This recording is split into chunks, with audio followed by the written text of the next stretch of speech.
होनायनि जाहोना जाहैबाय फैबाय थानाय आसाम बिधानसभानि बे बेलायाव बे बेलानि थाखायनो जों दिनै प्रेस मिटखौ होनो थाखाय आखायाव लादो।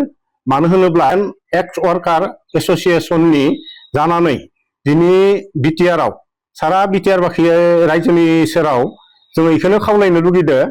मानो होनोब्ला जों एक्स वार्कार जानानै इउपिपिएल दोलोखौ जों सापर्ट खालामदो। मानो होनोब्ला फैगौ समफोराव इउपिपिएल दोलोनि खामानि मावनाय दांनायफोरखौ जोङो मोजां मोनो।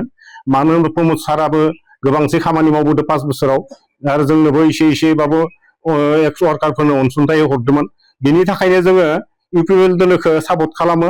आरो लोगोसेनो फैबाय थानाय बे जोंनि 42 नं बाक्सा काबाव जोंहा इउपिपिएल दोलोनिफ्राय बिजाथि महरै गसंनो हादों राकेश ब्रह्म बिथाङा।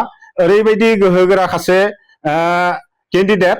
दा बेखायनो जोङो बाक्सा समस्ति हिसाबै इउपिपिएल दोलोनि बिजाथिखौ जोङो देरहाहोनो थाखाय जोङो बड'लेण्ड मुभमेन्ट एक्स वार्कार एसोसिएशन जानानै जोङो बिथांखौ मदद होगोन।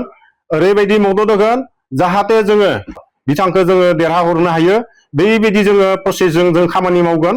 बिनि थाखायनो जोङो इउपिपिएल दोलोखौ ओरैबायदि हारे हिमुजुवे जों सोना लाखादो।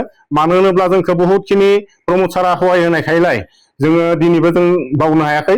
दा बिथांखौ जोङो मदद होगोनानो अराय सम बिथांखौनो जों मदद होगोन।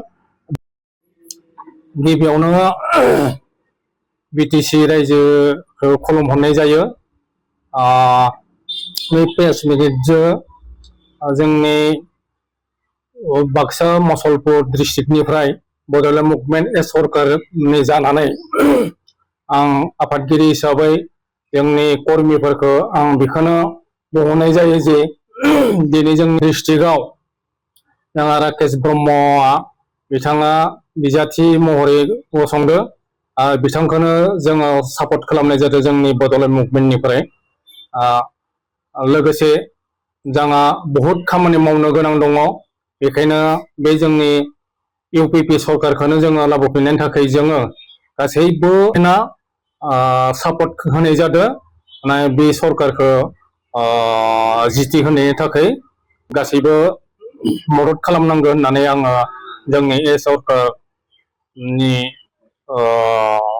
मुभमेन्टफोरखौ आं खावलायहरनाय जायो।